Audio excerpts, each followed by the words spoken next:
todos, sejam muito bem-vindos ao nosso encontro virtual de fisioterapia na asma e asma grave. Estamos vivendo novos momentos, né, no cenário da asma em relação às novas tecnologias e, claro, aos estudos que vêm sendo publicados, que prometem trazer novas perspectivas, né, para o controle da asma, principalmente no tratamento não farmacológico. E é por isso que estamos aqui hoje reunidos para discutir um pouco sobre os efeitos do exercício físico e da atividade física na asma, e como a fisioterapia pode contribuir com tudo isso. Então, vamos começar primeiro nos apresentando. Acredito que nem todos os espectadores me conhecem. Meu nome é Raíssa Cipriano, sou presidente da Associação Brasileira de Asma Grave e coordeno o grupo de asma grave da Casa Hunter, né, que é a Associação Brasileira dos Portadores da doença de Hunter e outras doenças raras ou graves. E ambas as associações trabalham em torno da melhoria das políticas públicas em saúde, né, voltada aos portadores de asma grave, principalmente, que representam uma pequena porção da população asmática, mas que leva o portador a sofrer com mais sintomas da doença, né, sofrer ainda mais com os sintomas da doença. Além disso, defendemos sempre a introdução da fisioterapia no processo do tratamento da asma em todos os estágios clínicos da doença. Então, queria pedir para a doutora Evelyn, por favor, se ela poderia começar se apresentando para todos que estão em casa, por favor. Boa noite a todos, é um prazer. Obrigada pelo convite, Raíssa. É um prazer estar aí com os meus colegas aqui também da fisioterapia. Eu sou professora, sou docente da Universidade 9 de Julho e da Universidade de Ibirapuera. E trabalho há 21 anos, sou formada há 21 anos. E nos últimos 12 anos tenho me dedicado aí ao trabalho com crianças, principalmente, né? A minha área de maior atuação é na pediatria, então tenho trabalhado com crianças esses últimos 10, 12 anos, e tenho procurado com isso também, dentro da área da pesquisa, produzir aí ciência e evidência científica que ajudem e que suporte o tratamento da fisioterapia para o tratamento da asma e da asma grave. Muito obrigada, doutora. Doutor Felipe, por favor. Meu nome é Felipe Mendes, sou fisioterapeuta, formado pela Unesp em Presidente Prudente. Sou especialista em fisioterapia cardiorrespiratória pelo INCOR, e aqui eu tive como professora, inclusive, a Evelyn, foi minha professora no INCOR. Fiz o meu mestrado e meu doutorado com o professor Celso, então tenho outro professor aqui no webinar. Sou pesquisador, docente universitário de pós-graduação, também tenho atuado aí no tema de reabilitação pulmonar da asma desde 2007 e também tenho uma empresa de fisioterapia respiratória de reabilitação pulmonar, onde eu faço o atendimento desses pacientes de doenças respiratórias crônicas. Legal. Obrigada, doutor Felipe. Doutor Celso, por favor. Bom, boa tarde a todos. Inicialmente agradeço muito a Raíssa pelo convite e principalmente pelo tema, né? É uma honra estar aqui com a doutora Evelyn, com o doutor Felipe, com quem eu já conheço há bastante tempo. Eu sou fisioterapeuta formado pela UFSCar, livre-docente formado pela Faculdade de Medicina da Universidade de São Paulo. Hoje eu sou coordenador da Regional São Paulo da Sobrafir e também trabalho com atendimento e com pesquisa de pacientes com asma, aqui no HC, no Hospital das Clínicas, da Faculdade de Medicina da Universidade de São Paulo. Muito bom. Muito obrigada, doutor. É uma honra tê-los aqui reunido todos juntos conosco, tá? Bom, a asma, como a maioria já sabe, é uma doença inflamatória crônica das vias aéreas, uma condição em que as vias aéreas ficam inflamadas, estreitas, inchadas, né? De forma que acaba por dificultar a passagem do ar e causando sibilos, o famoso chiado no peito, opressão torácica, falta de ar, né? A asma é uma doença com fundo genético, e alérgico também, ou seja, filhos de pai e mãe alérgicos ou asmáticos possuem maior chance de desenvolver a doença.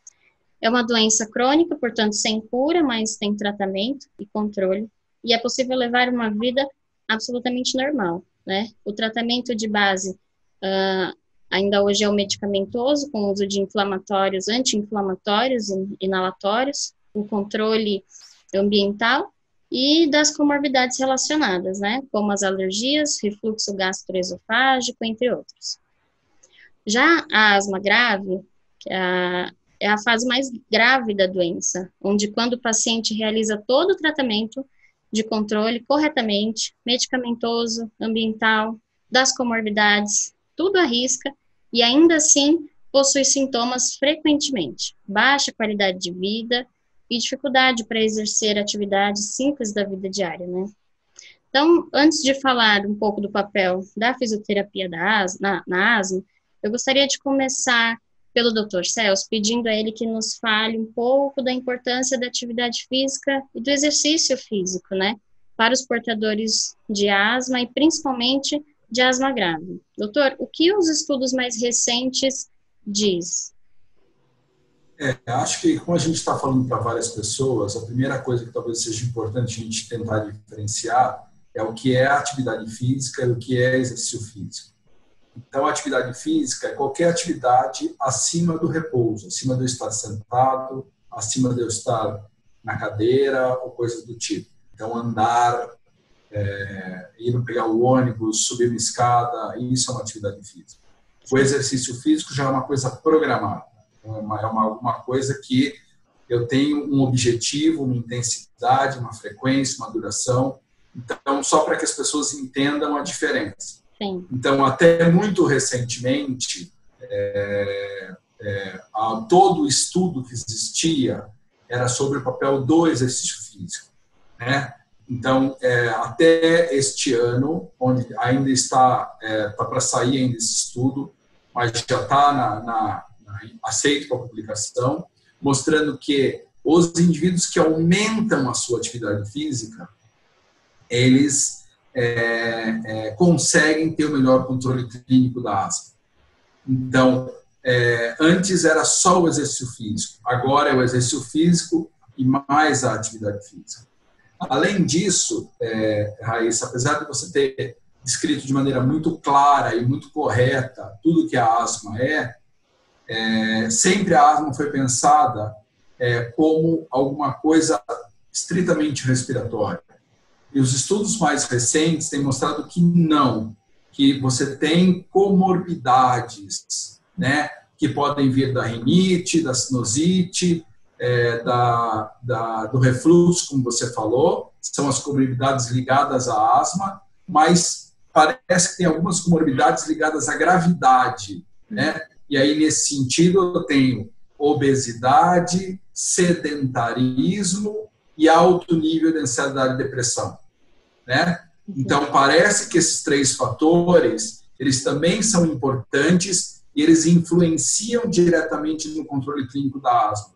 Então, a gente espera que a partir dos estudos mais recentes, toda a clínica do asmático deixe de ser apenas o chiado no peito, deixe de ser apenas a questão respiratória, mas seja olhar para o indivíduo para ele perder peso, seja olhar para o indivíduo para ele controlar a ansiedade e depressão, ou para ele deixar de ser sedentário, que é aquela pessoa que não faz nenhuma atividade física, né? Então, eu acho que eu poderia, dessa maneira, resumir essas evidências mais recentes. Muito obrigada, doutor. Doutora Evelyn, doutor Felipe, querem acrescentar algo relacionado aí ao exercício e à atividade física, né? A importância deles para a asma? A Evelyn, por favor, Evelyn, primeiro, depois eu acrescento.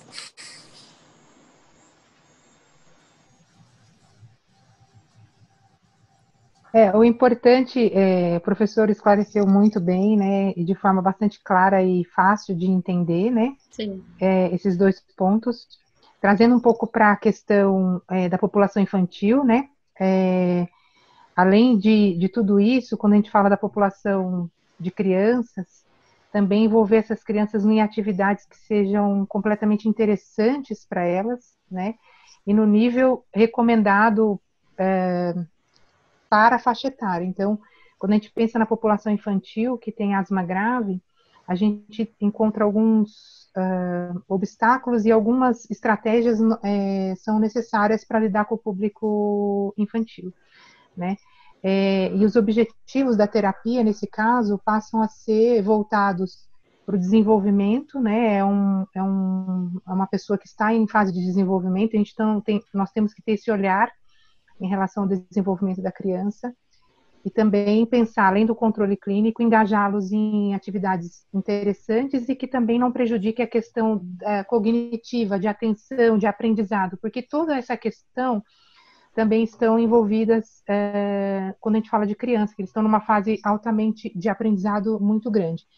Recentemente, nós fizemos um estudo que também está em fase de aprovação, e nós encontramos também outras alterações relacionadas à asma no que diz respeito à proficiência motora, e não somente a redução da capacidade física ou funcional, né, mas também alterações da qualidade do movimento, algum déficit relacionado ao equilíbrio, e que isso pode afetar outras coisas adiante, outras funções que podem estar envolvidas com cognição, aprendizado também, que a gente pretende investigar, e o impacto disso é muito grande na criança que tem uma doença grave. Então, a gente também tem olhado para esse lado, além do controle clínico propriamente dito. E a gente tem esse papel aí de tentar facilitar todas essas coisas.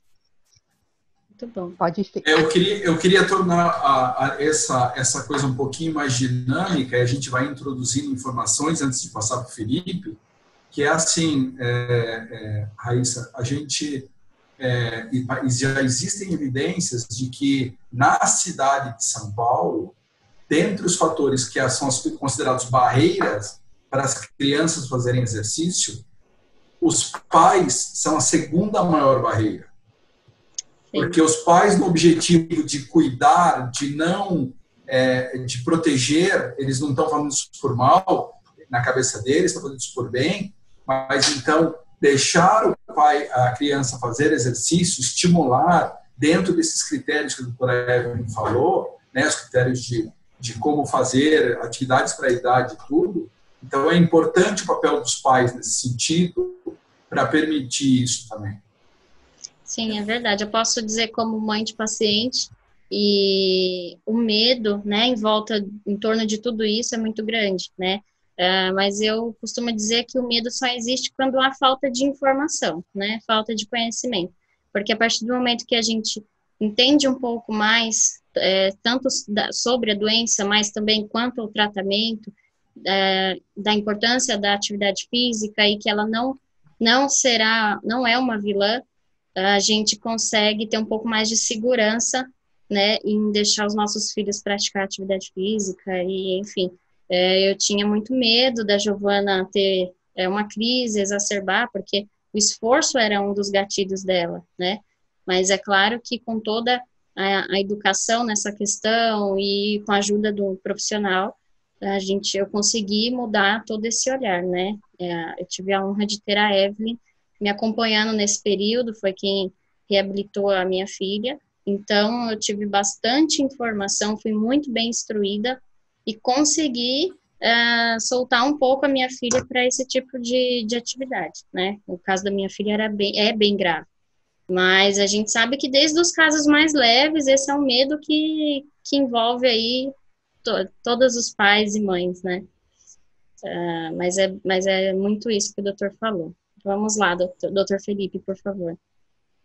Então, eu acho que nessa mesma linha, a gente observa que nos últimos anos, nas últimas décadas, houve um desenvolvimento farmacológico muito grande no tratamento da asma, né?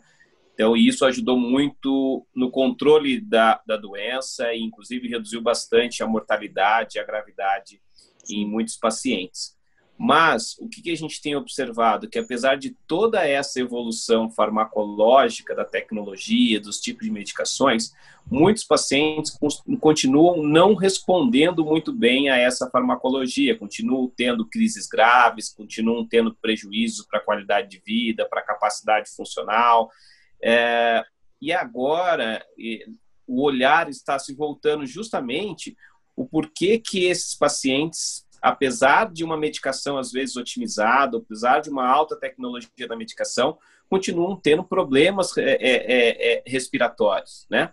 E o olhar, ele tem que ser mais amplo realmente. Então, já se identificaram várias características relacionadas à asma, né? Então, a gente está falando de traços tratáveis aí, pulmonares, extrapulmonares, traços de comportamentais relacionados à asma, então exposição a alérgeno, fumaça de cigarro. O professor Celso falou fatores extrapulmonares como ansiedade, depressão, obesidade. Então, hoje é indispensável um olhar amplo para o paciente asmático, não só focado apenas na doença pulmonar. E, mais do que isso, um olhar individualizado, porque eu vou ter pacientes, isso a gente vê muito na prática clínica, que ele é obeso, tem inflamação neutrofílica, o outro vai ser magro, inflamação eosinofílica, um vai ter alto nível de ansiedade, o outro vai ter um alto nível de depressão, e isso vai se combinando no paciente. Então, o grau de obesidade, o grau de inflamação, o grau de rinite, o grau de refluxo, isso é muito variável, eles não estão sempre divididos em porcentagens iguais em cada paciente. E eu acho que esse tratamento individualizado, essa medicina de precisão, eu acho que é o foco no futuro, e o fisioterapeuta tem um papel muito importante nisso, porque muitas dessas variáveis não extrapulmonares presentes na asma, que a gente pode dizer, a gente consegue ajudar na resolução desses problemas. Muito bom. Eu achei ótimo, tanto o que a doutora Eva quanto o doutor Filipe falaram, e a gente tem que lembrar que algumas pessoas ainda, alguns pais ainda entendem que a medicação tem efeitos colaterais. E a gente está falando do exercício com o suporte medicamentoso, ou seja, o paciente está tomando a medicação, a gente não está dizendo que o exercício substitui nada, nós estamos dizendo que o exercício ele vem para ser um auxiliar, um colaborador na medicação. Então, que os pais, para quem esse vídeo está sendo elaborado, que eles entendam que é importante tomar medicação, aquela história de que a bombinha faz mal, o medicamento faz mal, não é verdade, e que quando o paciente está quando o filho, o marido, a esposa, ele está com a medicação boa, aí o exercício vem e acaba dando todo esse benefício. Então, é importante a gente falar que uma coisa não substitui a outra. A gente está falando de duas coisas que estão juntas na história. E voltando nessa, se me permite complementar aqui, nessa questão das barreiras por exercício, da minha época, e eu ainda, em toda aula eu pergunto isso para os meus alunos, que quem tinha cartinha de dispensa da aula de educação física, quem tinha um colega que tinha asma e tinha dispensa da educação física. Todo mundo levanta a mão. Então, na minha época tinha isso e ainda continua tendo, né? Os asmáticos, eles recebem uma carta, muitas vezes, liberando ele da aula de atividade física, da aula de educação física. Deveria justamente ser o contrário, né? O paciente está bem controlado, com um tratamento medicamentoso adequado, com um suporte, às vezes, uma orientação do fisioterapeuta, com toda uma orientação pré-exercício para poder fazer e estimulá-lo a fazer, né? Então, essa barreira de que o exercício faz mal ao paciente asmático, ela precisa ser quebrada porque ela ainda persiste em todos os meios. E aí eu vou adicionar uma pitada que eu sei que pode ser polêmico, mas os colegas vão me ajudar. A gente vê muita recomendação de que, para o asmático, o exercício tem que ser a natação, tem que ser exercício na água. O melhor exercício para o paciente asmático tem que ser na água. As evidências científicas atuais demonstram que, na verdade, isso não existe. o melhor exercício para o paciente asmático é aquele que ele gosta de fazer, é aquele que ele tem fácil acesso, é aquele que ele domina e o seu terapeuta, o professor de educação física domina, e é aquele que ele vai ter aderência, seja custo-benefício para ele. Então, muitas vezes a gente fica empurrando um paciente para a piscina e ele não gosta de ir, é longe da casa dele. Quantas piscinas tem se a gente for pensar no sistema de saúde próximo ao paciente? Não é mais fácil ter uma quadra que possa fazer uma caminhada, fazer uma corrida, andar de bicicleta, e aí cria esse bloqueio. Fala, não, exercício para asma é água, é piscina. Não, se ele gostar, tiver acesso e se der bem na água, perfeito, ótimo, vai nadar. Se ele tiver outra atividade que ele gosta e for bem orientado quanto a isso, é aí que ele tem que ser estimulado a fazer. Excelente. Principalmente levando em consideração que muitos asmáticos não se dão bem com a natação, né? Por conta do cloro, é difícil encontrar uma piscina ozonizada ou salinizada, então a natação... E aí, assim, muitos asmáticos ficam ainda presos nessa de que o melhor exercício é a natação, e aí começa a atividade... e não se dá bem por conta dessas questões, né, alergia ao cloro e tal, e aí desistem de seguir aí com algum tipo de atividade física, sendo que, né, nós temos outros recursos, outras formas de introduzir isso, né, no nosso dia a dia. Realmente. Mesmo a piscina salinizada é sal de cloro. Não é sal de cloreto de sódio, é sal de cloro, porque a única coisa que limpa a água é o cloro. Só é menos cloro, né? Mas é cloro. E é exatamente isso. Então, tem pais que põem o filho na natação para não tomar um medicamento. Está errado, né? Então, tudo isso... É por isso que é importante ter um profissional bem adequado, como a doutora Eva, o doutor Felipe, pessoas capacitadas para entender tudo isso e falar, olha, e vamos devagar. É verdade.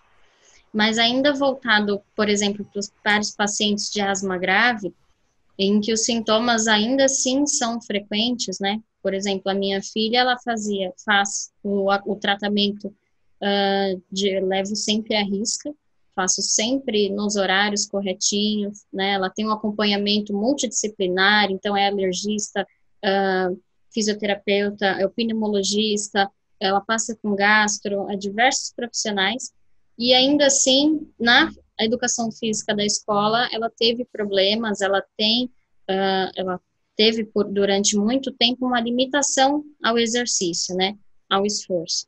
E foi por isso que eu, como mãe, pedi para que não deixasse ela praticar atividade física, porque ela acabou tendo crises graves dentro da escola, e aí a escola, infelizmente, não está preparada ainda para lidar, ou pelo menos a grande maioria não está preparada para lidar com esse tipo de paciente, no momento de uma crise, né? Então, eu precisei deixá-la, assim, fora das aulas de educação física. E é aí que eu acredito que a fisioterapia pode entrar, né, nesse processo. E eu gostaria de saber de todos vocês, nesse bate-papo aqui, como que a fisioterapia pode contribuir nas fases clínicas da asma, né, tanto na prevenção, no controle, naquela fase intercrise, né, e também no período de crise. Como especificamente a fisioterapia pode atuar nesses processos da asma.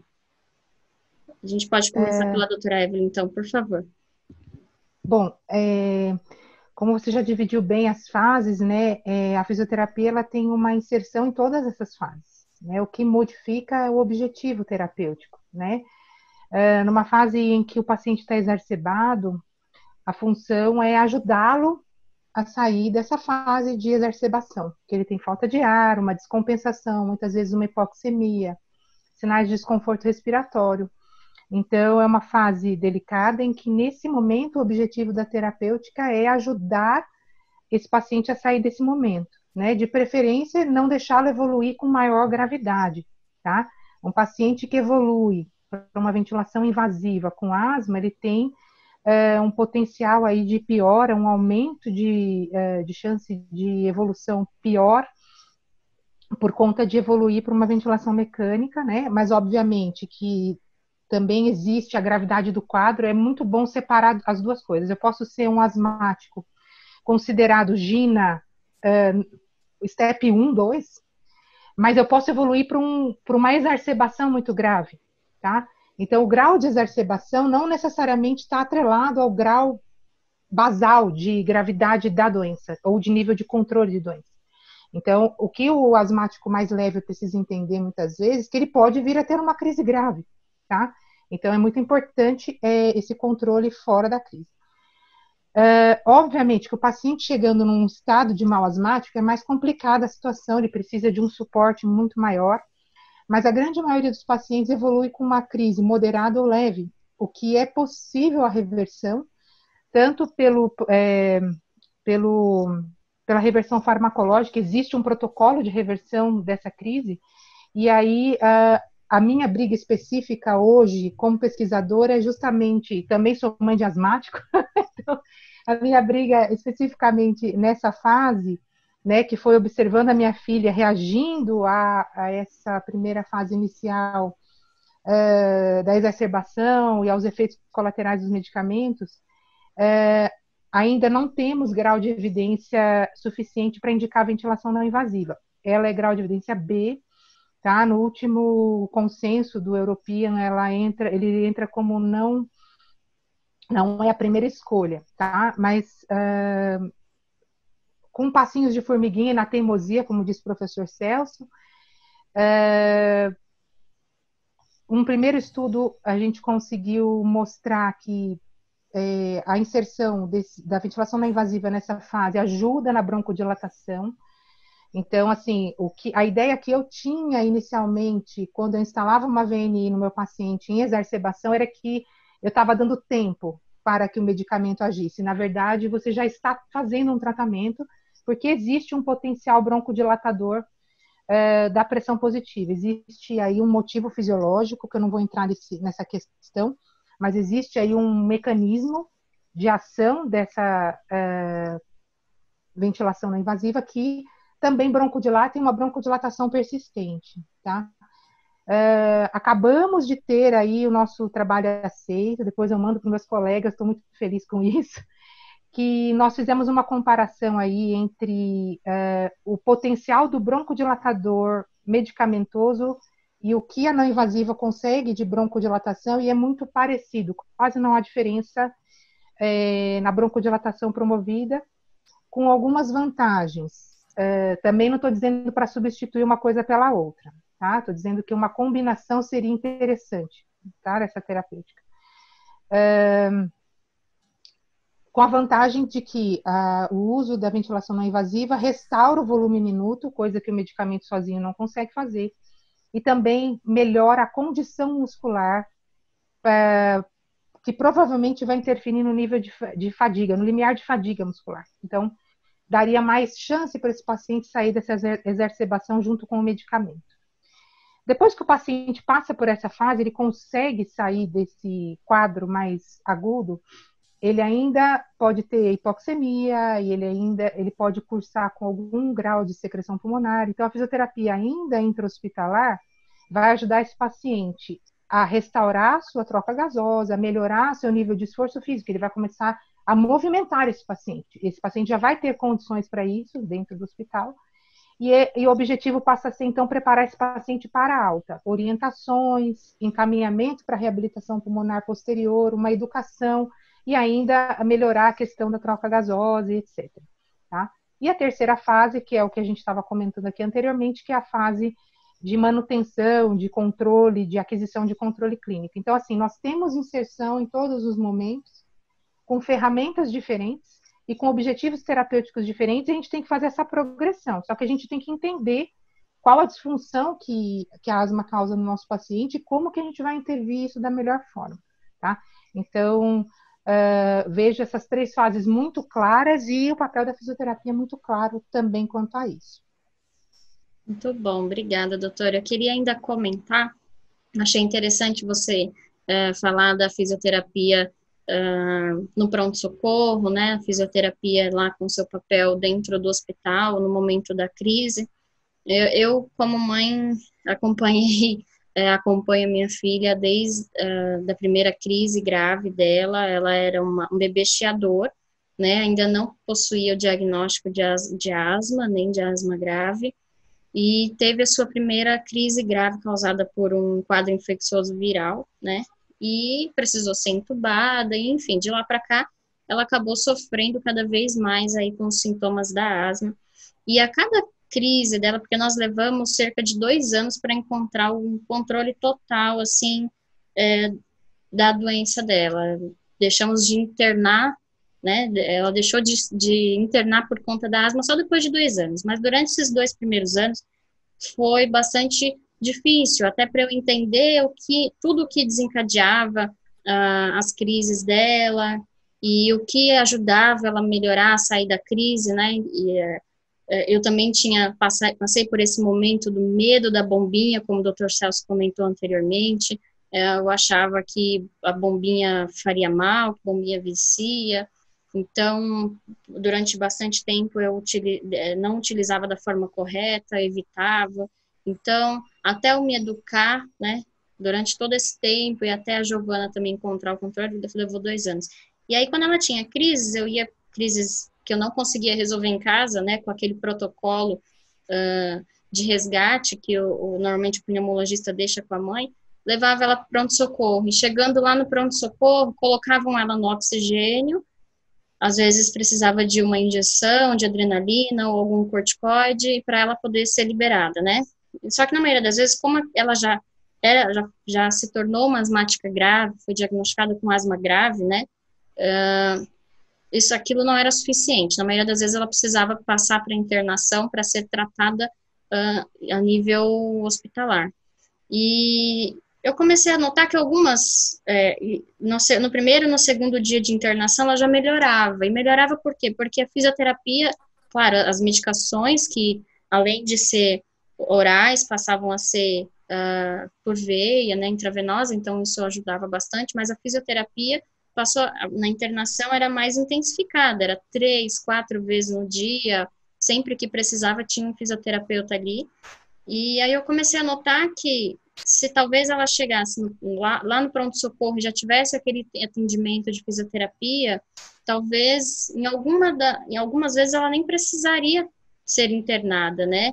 E aí, com um ano de tratamento, várias internações, nos 2 primeiros anos ela teve mais de 30 internações, 35 internações. Mas no primeiro ano, eu comecei, acho que, a levar o aparelho dela, o BiPAP, na bolsa e levava para o pronto-socorro, porque chegando lá eu já sabia que ela ia ter que internar para poder entrar na ventilação não invasiva, e falei, então, vou levar o dela na bolsa. Chegando lá no pronto-socorro, eu mesma instalo. No primeiro dia fiz isso, levei uma bronca grande do hospital, porque não podia levar esse aparelho de casa, mas ela lá, primeiro ficava sempre em observação, tomando os medicamentos, para saber se dava para ir para casa ou se precisava ser internada. Então, no primeiro dia que eu levei, eu peguei e eu mesma comecei a instalar o aparelho lá no leito de observação, coloquei nela, os parâmetros já estavam todos ajustados de casa, e ela melhorou. O médico chegou, viu, mas mãe, o que você está fazendo? De quem que é isso? Eu expliquei, ela tem home care, eu já tenho esse aparelho em casa, ela já faz uso desse aparelho, eu tenho acompanhamento com fisioterapeuta, os parâmetros está tudo certo. Então, eles chamaram o fisioterapeuta para ver. Falaram, mãe, a fisioterapeuta vai vir ver se realmente está certo isso, tal. Você vai ter que assinar um termo de consentimento que você que está trazendo isso. Não, tudo bem, eu assino o que for. E naquele dia a Giovana melhorou sem precisar evoluir para internação. Eu fiquei com essa curiosidade. Eu falei, poxa, se ela tivesse esse tipo de atendimento do próprio hospital, logo no pronto-socorro, talvez... Será que não evitaria uma internação, né? Claro que em alguns casos é necessário, mas hoje ela teve alta porque a ventilação, eu tenho certeza que foi por conta da ventilação, ela melhorou depois que eu coloquei o aparelho nela, né? E aí virou, isso foi frequente, toda vez que eu preciso ir para o pronto-socorro em que ela está numa crise grave, isso graças a Deus não acontece há 2 anos, mas sempre que acontecia eu já levava o BiPAP na bolsa, e na maioria das vezes melhorava, e ela nem precisava internar. Então, eu acho mais do que importante a fisioterapia nesse processo, né? Porque como não há, assim, hoje, pelo menos é difícil encontrar fisioterapia no pronto-socorro na maioria dos hospitais, então a gente não tem esse recurso logo no pronto-socorro, no pronto atendimento, né? Doutor Celso, doutor Felipe, acho que eu falei bastante aqui agora. Mas Felipe, vamos lá? Fala você. Tá. Eu acho que é importante a gente comentar sobre esses aspectos, que existe uma variedade muito grande no grau da gravidade das exacerbações. Existem exacerbações leves, existem exacerbações da asma moderada e exacerbações graves ou quase fatais da asma. E aí eu destaco, além de tudo que já foi dito, que é importante o paciente reconhecer isso, né? De ele saber que a tal autogestão da asma, né? Porque o reconhecimento de quando ele está piorando faz com que ele busque o tratamento de forma antecipada e evite uma gravidade maior dessa crise, né? Então, por exemplo, o uso do pico de fluxo de rotina para o paciente asmático é essencial, porque às vezes essa queda da função pulmonar, essa obstrução, ela é silenciosa e o uso do pico de fluxo pode ajudá-lo. O uso de um diário de sintomas, que ele pode perceber se ele está tendo mais sintomas ou menos sintomas, é muito importante. Isso eu estou falando mais do paciente adulto. Na criança, talvez o reconhecimento do pai ou da mãe de sinais e sintomas que podem estar mostrando uma gravidade. Então, uma respiração muito acelerada, o batimento de asa de nariz, o uso de musculatura acessória, o uso muito acentuado da musculatura abdominal, são sinais, por exemplo, de uma crise de asma mais grave. Então, gostaria de dar um enfoque nisso. Primeiro, na educação dos pais e do paciente, para que ele perceba quando ele está piorando da asma e que ele tome as atitudes preventivas antes, tá? E aí, só mais um adendo nesse sentido, complementando o que a Evelyn falou, ainda realmente não é recomendado o uso da ventilação não invasiva como primeira linha de tratamento nos pacientes asmáticos, porque não se observaram ainda nos estudos uma redução da intubação ou sobrevida.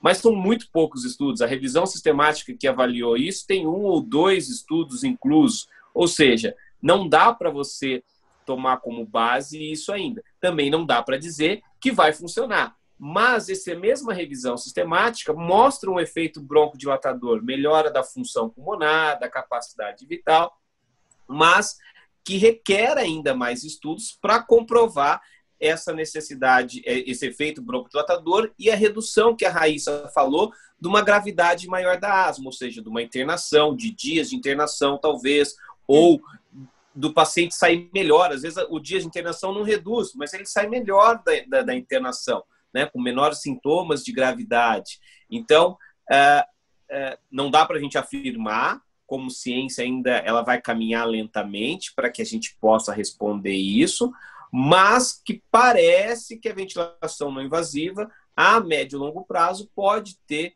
desfechos positivos aí na exacerbação do paciente da asma.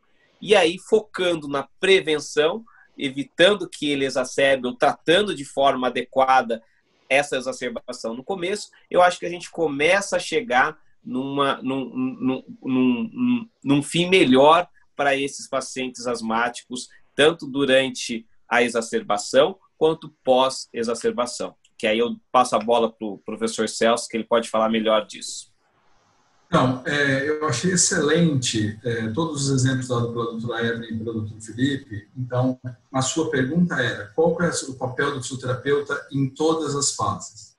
Então, vamos começar na fase hospitalar. Então, a gente não tem a evidência da não invasiva. Até porque o pai tem que lembrar que a asma é uma crise que vem em 2 picos. Então, ela tem um primeiro pico que é imediato, um segundo pico que é tardio. Então, é importante que a abordagem seja multiprofissional. Porque se ele fizer a não invasiva e não tiver a medicação anti-inflamatória para dar suporte, ele vai entrar na fase tardia.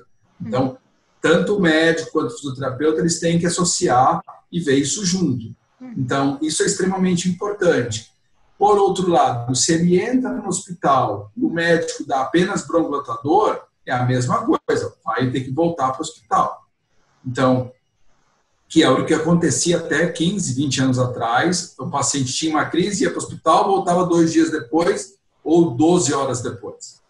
Então, hoje, com todas as associações que tem de medicação e mais a fisioterapia, então a fisioterapia pode ajudar diminuindo o tamanho do broncoespasmo, talvez diminuindo o tamanho, diminuindo a intensidade do processo inflamatório que vai acontecer, né, com a não invasiva. E é muito possível que no futuro muito próximo, estou falando em 5 anos, alguma coisa assim, todo asmático tem o seu ventiladorzinho microprocessado para ajudar ele a fazer isso. Assim como o paciente com fibrose cística vai ter, assim como o paciente com outras doenças respiratórias vai ter. Né? Porque é muito possível que isso venha a acontecer, o não invasivo fique tão microprocessado e vai se tornar um celular. Né? E aí ele vai ter isso, e na hora que ele for para o hospital, ele já vai com esse suporte, por aí vai. Até isso acontecer, o que o fisioterapeuta precisa fazer na fase de internação? Associar a resposta, ver o que está sendo dado do ponto de vista medicamentoso e ver o suporte que eu posso dar. Precisa de uma não invasiva, precisa só do oxigênio, ou neste momento não vou nem mexer nele, que neste momento não é hora de mexer. Sei lá. Aí está entubado, aí vamos tentar tirar ele mais cedo do tubo, né? Para tentar fazer com que ele tenha o menor impacto da hospitalização. Agora, talvez, você deu um exemplo claro, Raíssa, aqui, por exemplo, o caso da Evelyn com a sua filha, que demorou um tempo para sua filha começar a responder. Então, é importante que o pai saiba que nem o médico e nem o fisioterapeuta vai resolver o problema de uma asma grave no estalar de dedos. Até a gente entender, como o Dr. Felipe falou, dessa questão da heterogeneidade da doença, ele entender quais são todos os aspectos daquele paciente, o que ele responde, o que ele gosta de fazer, né? E aí, durante o período em que intercrises, educar a usar medicação, educar a usar o PickFlow, educar a ter um plano de trabalho junto com o médico. Então, talvez eu diria que a parte aguda da hospitalização, ela é extremamente importante porque é desesperador. Para um pai, para um paciente, é desesperador estar agudizado. Mas também é importante, fora da fase aguda, saber tudo que pode ser feito para que naquele momento aconteça cada vez menos como está acontecendo com a sua filha. É verdade. É muito bacana saber, entender como o tamanho da abrangência, né, da fisioterapia e na área da asma, né, voltado para os pacientes asmáticos e os asmáticos graves. Ainda para finalizar, acho que o nosso tempo já está ficando um pouco curto, mas gostaria de comentar um pouco com os doutores, na verdade pedir que vocês deem as suas opiniões a respeito dos exercícios respiratórios, né, que já foram por muito tempo indicados ou aplicados em asmáticos, né, por exemplo, a respiração diafragmática, incentivadores respiratórios, né, como o Respiron, o exercício do canudinho no copo de água. Qual a opinião de vocês em relação a isso? Porque é muito comum ver profissionais tentando reeducar a respiração do asmático. Mas uma vez que a gente sabe, né, que toda a mecânica desse paciente é afetada por alterações exclusivas da patologia, assim como o Dr. Felipe comentou no início da gravação, que o asmático ele não sofre só, a asma não é uma doença só respiratória, né? Então, qual a opinião de vocês voltada para esses tipos de exercícios? Se há evidência, se não há, se realmente funciona ou não, como que a gente deve orientar os pacientes em relação a isso? Doutora Evelyn, poderia começar? Sempre primeiras Ladies damas, first. Evelyn. Eu ia sugerir o Celso. Eu posso falar sem problemas, mas eu preferia que você começasse. Bom, eu vou falar um pouco da alteração respiratória que esses pacientes têm, tá? Porque você tocou no assunto da questão da mecânica respiratória. Não existe receita de bolo, existe uma individualidade muito grande, né, da forma como esse paciente respira. E existe um ajuste, tanto neurológico quanto biomecânico dessa respiração, tá? Então, assim, a forma como os músculos respiratórios funcionam é diferente de como um paciente que não tem uma resistência das vias aéreas aumentada respira. Por quê? O que eu estou querendo mostrar com isso? Que eu não vou conseguir, olhando a questão mecânica respiratória, eles não têm uma mesma, o mesmo recrutamento muscular que um paciente sem asma tem. Tá? E neurologicamente existe uma adaptação do que a gente chama de padrão respiratório para não haver, por exemplo, um turbilhonamento do ar e um aumento de resistência. Num último estudo também que acabamos de fazer, o que a gente observou? Que, na verdade, esse recrutamento muscular, esse momento de ação muscular, principalmente diafragmática, da criança que tem asma, da criança que não tem asma, acontece de formas em momentos totalmente diferentes. Então, é muito complicado eu sugerir para um paciente fazer uma respiração diafragmática do jeito que eu estou impondo para ele, uma vez que a mecânica respiratória dele também é adaptada à condição fisiopatológica dele, tá? Existem alguns estudos mostrando a evidência de exercício respiratório, inclusive revisões sistemáticas, mas não são quaisquer tipo de exercício, existem exercícios específicos, né, e que contribuem bastante, inclusive, para o controle clínico, mas são exercícios que são adaptados para o asmático, que eu creio que o Celso vai até falar com melhor propriedade do que eu. Mas eu não costumo indicar incentivador respiratório e nem qualquer outro tipo de exercício respiratório que não seja adaptado à condição respiratória do asmático especificamente, tá? Então, não é qualquer tipo de exercício, não é um exercício que precisa ser supervisionado, uma vez que a respiração dele acontece de uma forma muito particular e muito adaptada à condição fisiopatológica dele. Eu tenho que tomar muito cuidado para não aumentar a sobrecarga ou aumentar o desgaste que esse paciente tem para respirar. Tá? Então, tem que se levar em consideração essas coisas. Por isso que precisa ser avaliado o paciente. Eu não posso simplesmente fazer uma receita, faz isso e jogo para ele.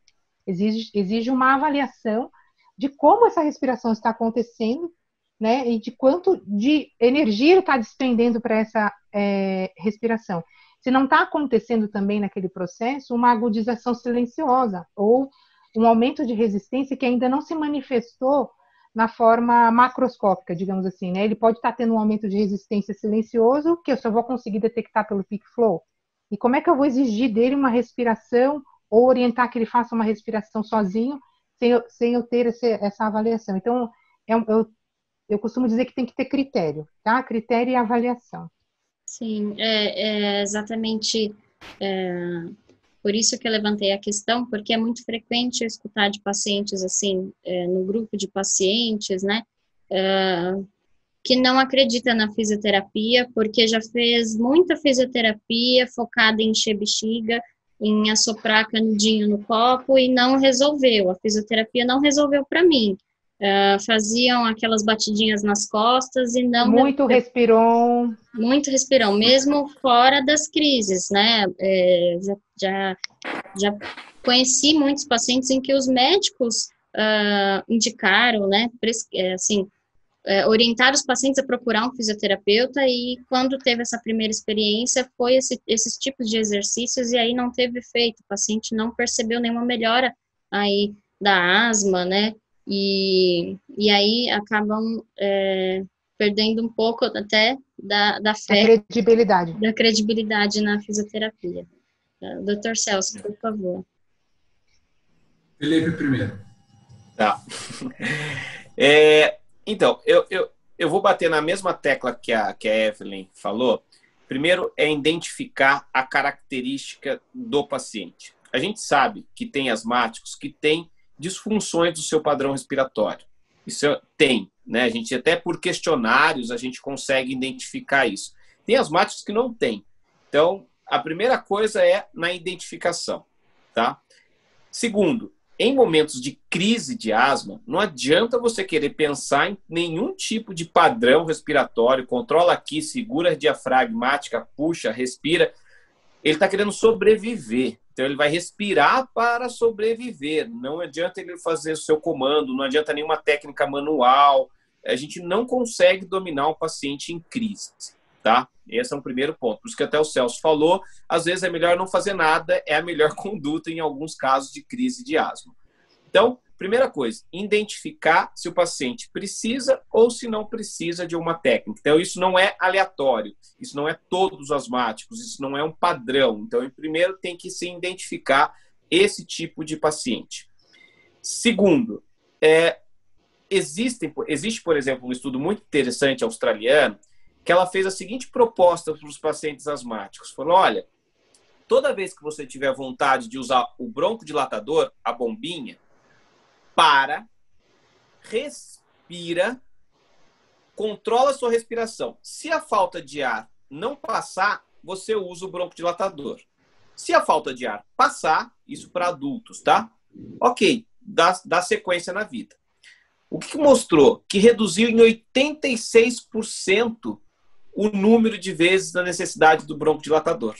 Porque muitas das vezes ele acha que ele precisa, que ele está com falta de ar, e às vezes não é. É um grau de ansiedade, é um grau de desequilíbrio da respiração, é um padrão incorreto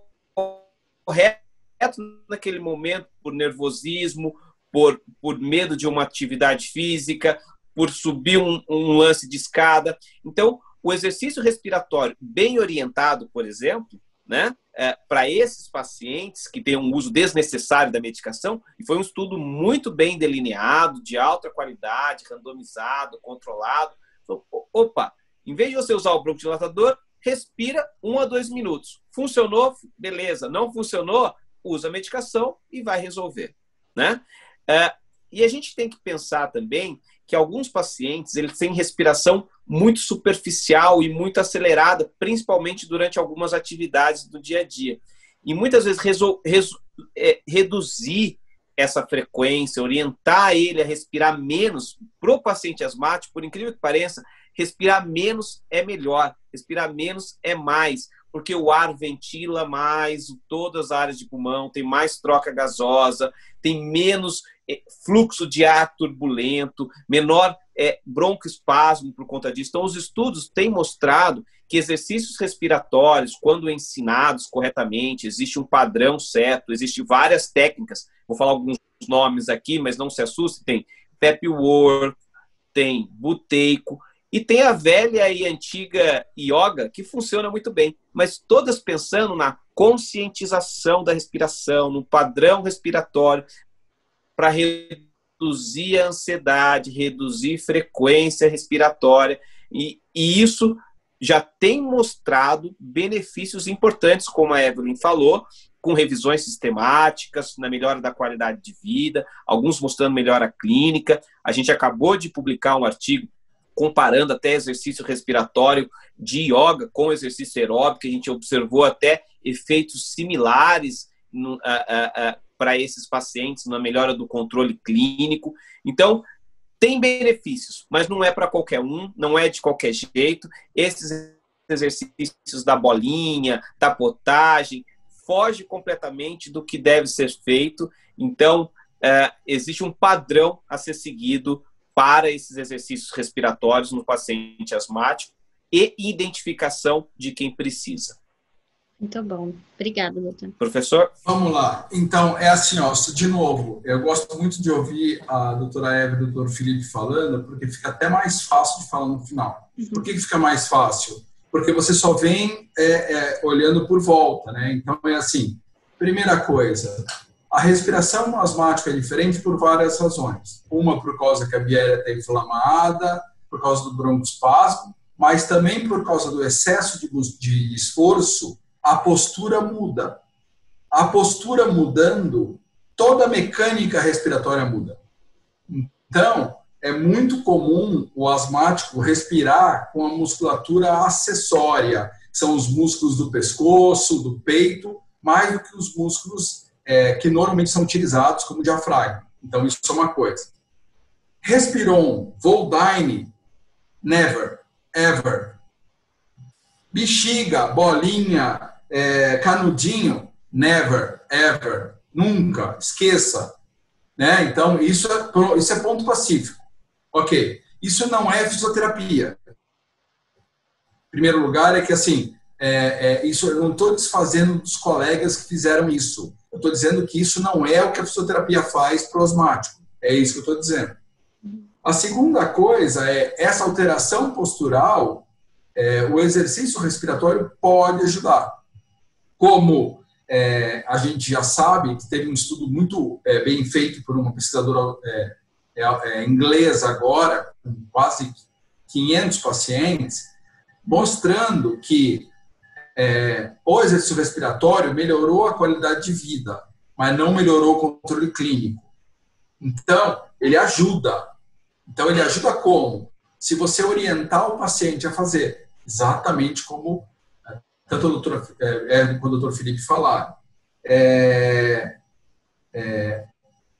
Nós sabemos que, através desse estudo que o doutor Felipe falou, é que quando você compara o exercício aeróbio com o exercício respiratório, veja, Raíssa, nós estamos falando de alguma coisa muito recente, que o mundo já está comentando, então já existem, esse estudo já induziu a publicação, a imprensa do mundo está falando, e nós brasileiros que fizemos, ninguém está falando nada, né? Então, por isso estou dizendo para você, nós somos teimosos, porque assim, o mundo já está falando.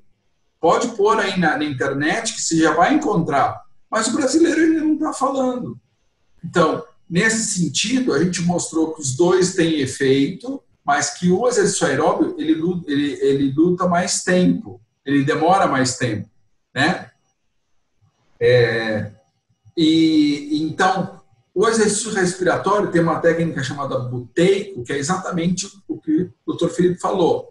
A pessoa vai controlando sua respiração. A gente precisa lembrar que muitas vezes um quadro de criança asmática vai cair na prova, vou ter prova, meu pai vai brigar comigo, ela começa a ficar nervosa, isso vai gerando um quadro de nervosismo, e se ela não tiver controle dessa respiração, ela está se levando para a crise. Então, o exercício respiratório ajuda aí. Opa, peraí, eu estou entrando em crise, então eu vou me controlar. E aí nem é uma crise verdadeira, né? Assim, no sentido de um processo inflamatório, nesse sentido, mas é uma crise no sentido de um fechamento da via aérea. E aí ela já controla e ela mesma já pode passar por isso. Nós éramos para ter trazido agora em 2020 os professores de buteico para o Brasil. Eu fui fazer a formação na Inglaterra e aí eu era para ter trazido agora em 2020 e infelizmente nós não conseguimos. Mas nós traremos para 2021, com certeza. E aí a ideia é tentar mostrar para o fisioterapeuta. E o exercício buteico calma, exatamente como a doutora Evelyn e o doutor Felipe falaram. Calma, respire, tenha controle da sua respiração. Então, o exercício respiratório ajuda nesse sentido, né? Ele já ele tem essa característica. Aí o próprio yoga, a pessoa fazer os exercícios pranayama de yoga, né? Não aquelas posturas da yoga, mas os exercícios respiratórios da yoga são os pranayamas. Então, tudo isso ajuda, né? Esses exercícios de respirar com o diafragma, ele talvez ajude a controlar a ansiedade, né? Mas ele não tem a melhora clínica, ele não tem a melhora de qualidade de vida. Ele apenas ajuda o indivíduo a controlar, a se controlar, a sentar na cadeira, a se controlar.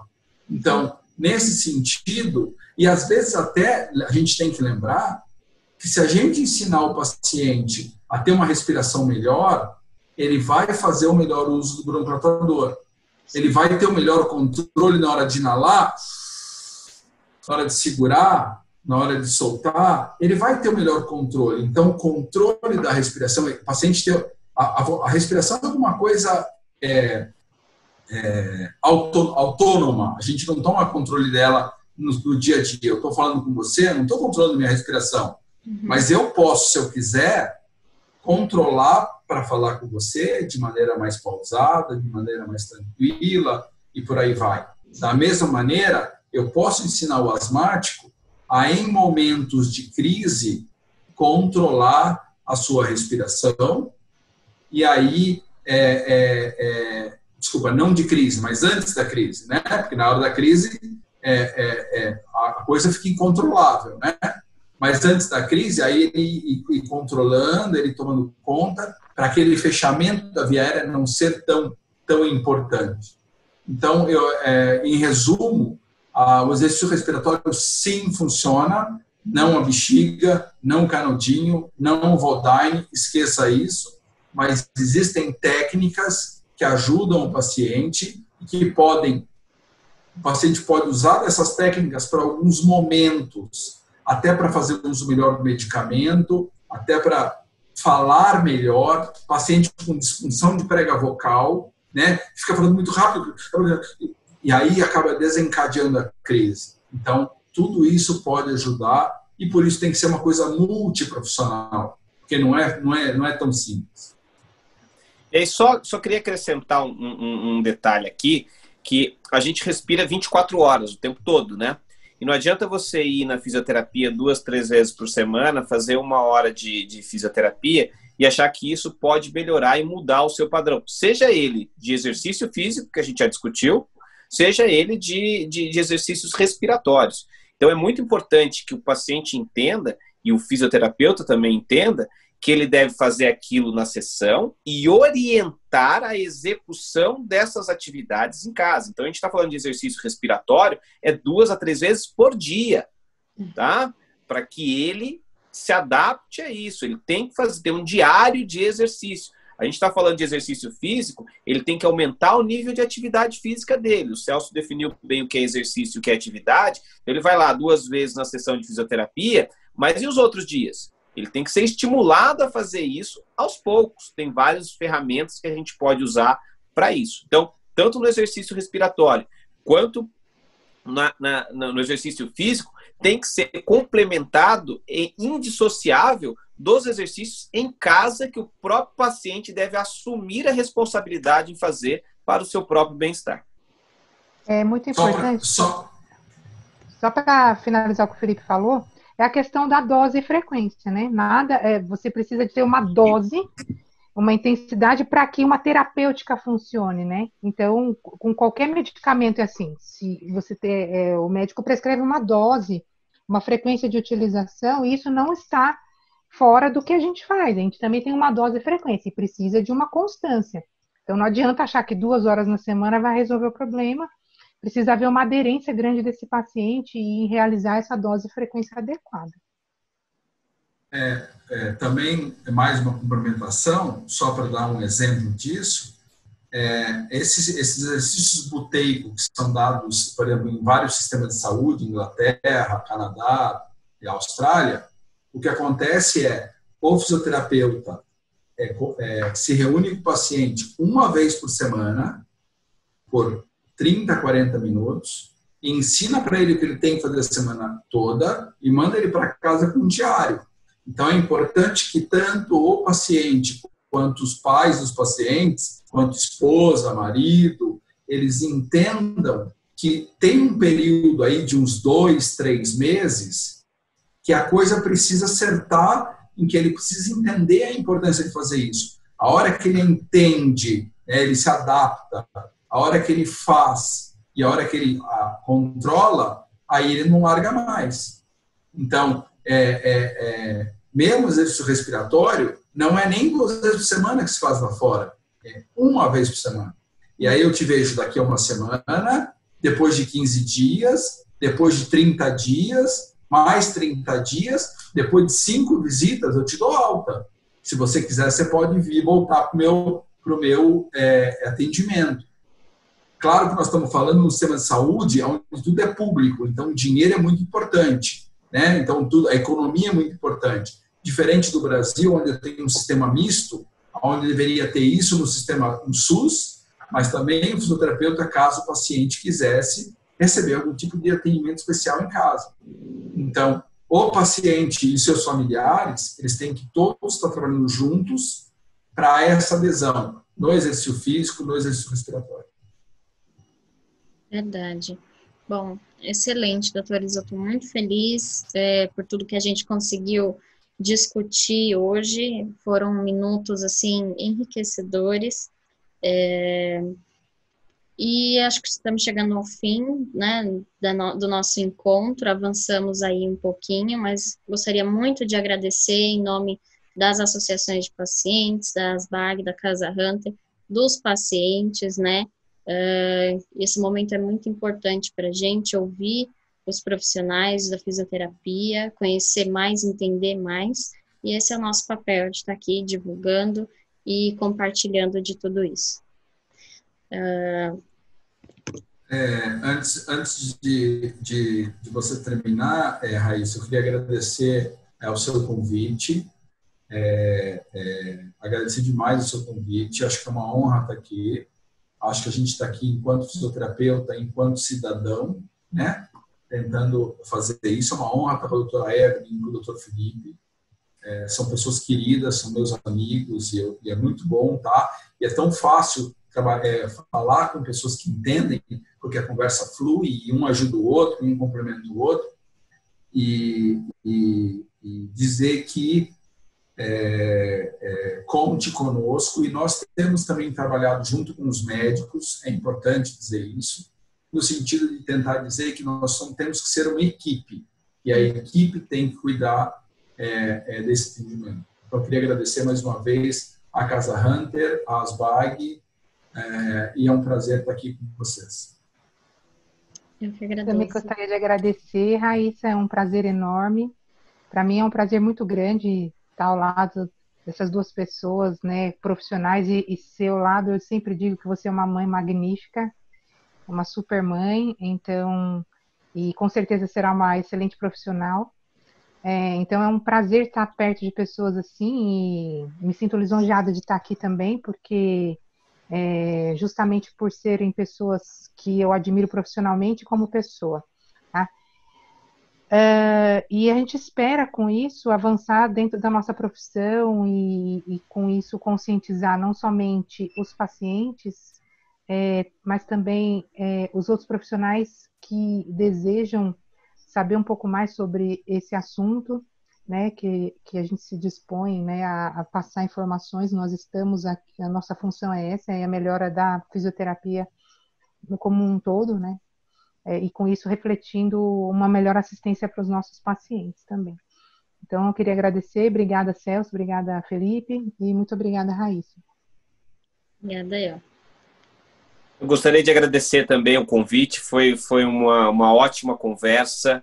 É sempre prazeroso discutir sobre asma, um assunto que a gente gosta muito, e por isso que a gente é persistente e trabalha nisso. Uhum. E mostrar que o Brasil é top aí na área de pesquisa com exercício físico em pacientes asmáticos. A gente tem o maior número de publicações do mundo, temos altíssima qualidade, somos referenciados no mundo todo, como somos citados como bons pesquisadores no mundo todo. Então, é importante a gente reconhecer que os pesquisadores do Brasil na asma estão aí entre os melhores na qualidade e na quantidade da sua produção científica. Então, só reforçar para a gente continuar valorizando a ciência e valorizar a ciência executada pelos nossos fisioterapeutas, que são muito respeitados em todo o mundo. É verdade. Agora, mais do que nunca, nesse período de pandemia, a gente está conseguindo entender o quão é importante, né, a ciência, a diferença que ela faz aí na nossa vida, e o quanto a gente precisa realmente valorizar todos esses profissionais que estão aí lutando, né, na linha de frente, e também na área da pesquisa, porque é o que faz realmente a gente conhecer novos caminhos para né, para novos tratamentos e uma qualidade de vida quanto melhor possível, né. Muito obrigada a todos, gente. Continuamos sempre à disposição, as associações estão sempre à disposição de vocês para quando, sempre que tiver novos estudos, novas informações que a gente possa dividir com os pacientes, esse é o nosso dever, tá? Muito obrigada, mesmo de coração. Boa noite a todos. Boa noite.